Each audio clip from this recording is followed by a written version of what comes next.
Flip GPT, generate me a character kit so confusing that all Wuthering Waves players will love. Burp, burp, brrr. Your character is Vesna.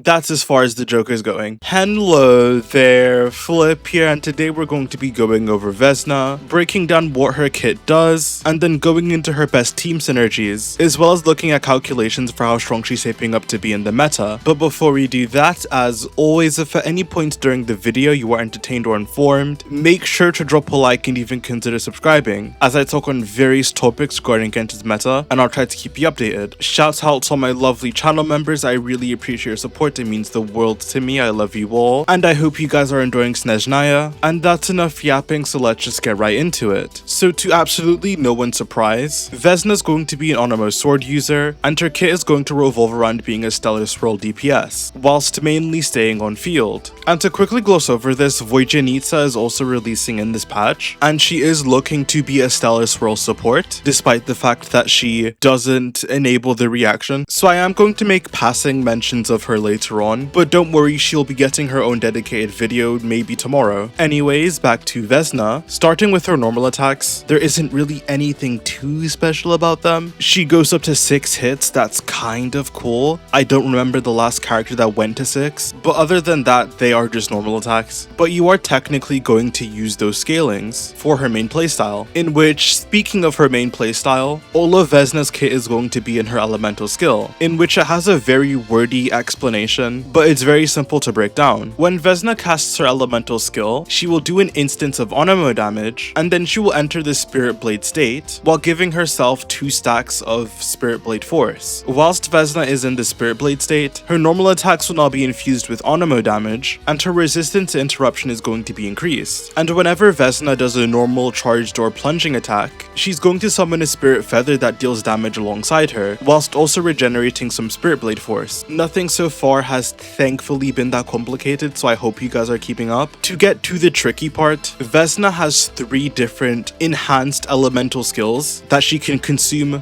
1 Spirit Blade force to unleash, and for simplicity's sake, I will be dubbing her different stages of elemental skills as level 1, level 2, and level 3. Vesna's level 1 elemental skill will just deal Onamo damage, and this stage is called Pierce. Vesna's level 2 elemental skill will deal regular Onamo damage on top of Stellar Swirl Onamo damage, assuming the Stellar Swirl reaction has been triggered recently, obviously. And her level 2 stage is called Plunge, don't get that confused with actual plunging. And then Vesna's level 3 elemental skill will initiate 2 attacks that both deal Stellar Swirl damage, and this is known as Dance. Basically, all you need to keep in mind is that going from level 1 to level 2 to level 3 all makes her elemental skill stronger. And well, how do you level up her elemental skill? It's kind of simple, you just need to use it. Each time you use Vesna's elemental skill, this is going to level it up. So your first cast of her special elemental skill will be level 1, then the second one will be level 2, and then every subsequent cast after that is going to be level 3, in which you are limited to doing only 3 level 3 enhanced skills per Spirit Blade state. The game makes it sound much more complicated than it is.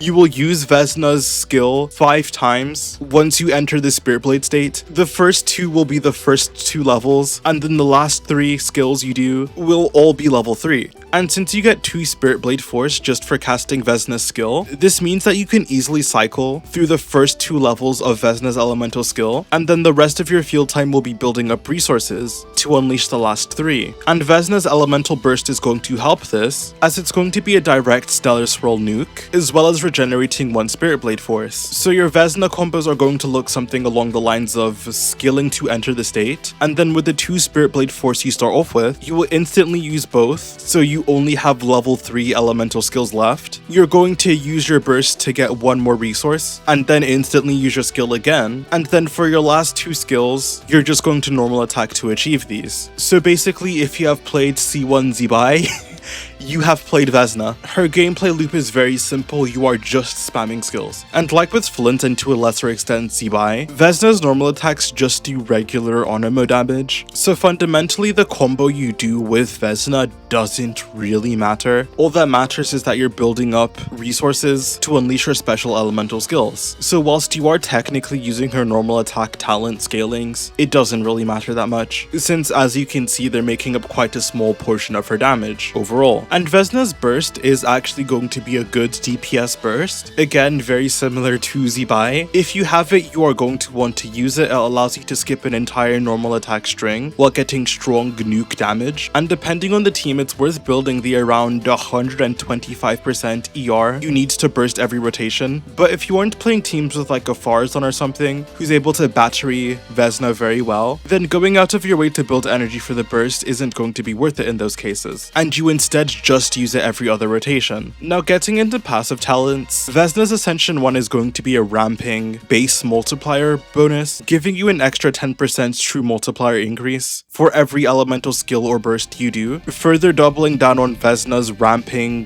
backloaded damage nature. Vesna does more damage as rotations go on, this passive just facilitates that. And then Vesna's Ascension 4 is just going to give you attack percent if you have a Cryo or Onimo character on your team, or EM if a non-Onimo or Cryo character is on your team. I actually was curious and looked, but what stat you get doesn't fundamentally matter. They both offer very similar increases to the point that you shouldn't really have to optimize your party to worry about if you're balancing like the right ratio of Onimo and non-Onimo characters or something. This passive could have just given you 24% attack or 100 EM and it would have been the same thing pretty much. And then being a Stellar Swirl character, Vesna is obviously going to enable the reaction whilst giving a base damage bonus to it. And I know I don't really talk about this much, but Vesna has her exploration talent and she's able to fly with it, and not only that, in Snezhnaya you get Night Soul transmissions again. So regardless of how meta she's going to be, I'm going to be pulling for her just because I miss Night Soul transmissions that much. And yeah, that's basically Vesna's kit. She is just Zibai but Onimo. Her gameplay loop isn't really anything we haven't seen before. It's just in this Stellar Swirl coat of paint, which is fine. But in terms of how good she is, we can finally get into talking about that. But actually, first,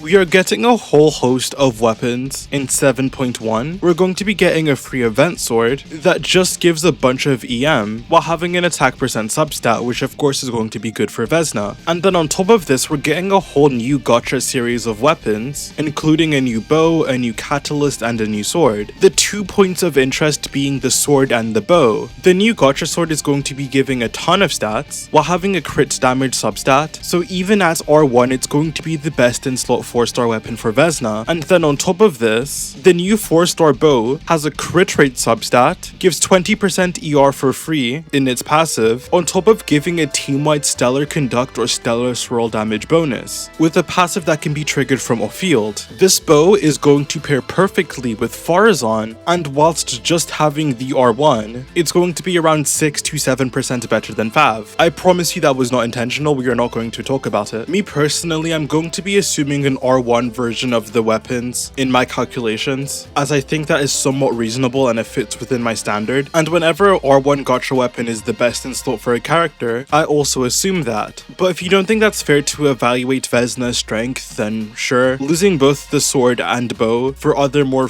accessible options drops her DPS down by around 15% team-wide, so you can make rough estimates based on that. I'm just gonna lay my full meat out on the table. Here are all of the Vesna teams I've calculated so far. All of them are quite similar in performance, assuming you have Odette, and the best team you can build right now is going to be double Onimo with Farzan, Voijanitsa, and Odette. But later on when we get C6 Traveler, their teams are going to outscale the Voijanitsa ones, with the highest DPS Vesna is able to reach theoretically being 184k DPS. And honestly, these numbers are good. She is around the same level of power as Nefer, if not just flat out better than her, which is already putting Vesna in around top 5 5-ish DPS discussions, so she is on that note going to technically be a worthwhile pull. But the only issue I have with Vesna right now is that Mizuki exists, and you're going to be able to get a Mizuki for free every year, on top of picking up one of her constellations from the Temper whatever the event is called. And Mizuki is also a Stellar Swirl DPS that is somewhat able to contend with Vesna, and they're also going to use mostly the same teammates. And yes, Mizuki even at C2 is going to be weaker than Vesna, and I think Vesna overall is a stronger character than Mizuki. It's just the fact that they're so close that unless you just don't want to play Mizuki or you really like Vesna, I just don't really think there's that much of a reason to go for her at all, as she isn't so overwhelmingly strong that you need her, and her niche can already be filled with by Mizuki. And honestly, I think that's a good thing if anything. Hoyoverse has given us an alternative to Stellar Swirl teams in Mizuki that at a baseline is going to be very strong into neutral or Stellar Shill content, whilst anyone who just wants a stronger team or likes Vesna can pull for her, and she isn't necessarily a downgrade to Mizuki. So even if Vesna were to stay at this same power level, I don't really see a problem with it. She's still a very strong character, but her value may not be all the way up there necessarily. But regardless, she's a good character, she's strong, her place in the meta is honestly kinda fine. The character who I do think is quite weak is Voijanitsa, but we'll save that for tomorrow. I don't feel like popping a blood vessel right now. And even with Voijanitsa actually, I guess I was wrong in my prediction, because Vesna's most important teammate right now is going to be Odette. So instead of struggling to try and get both the Stellar Swirl support and DPS in the same patch, you can just secure your Odettes now and get your Vesna, and that's all you're really going to need to have your team get going and to be strong. But maybe wait until we're a few versions in beta to see if that still holds up.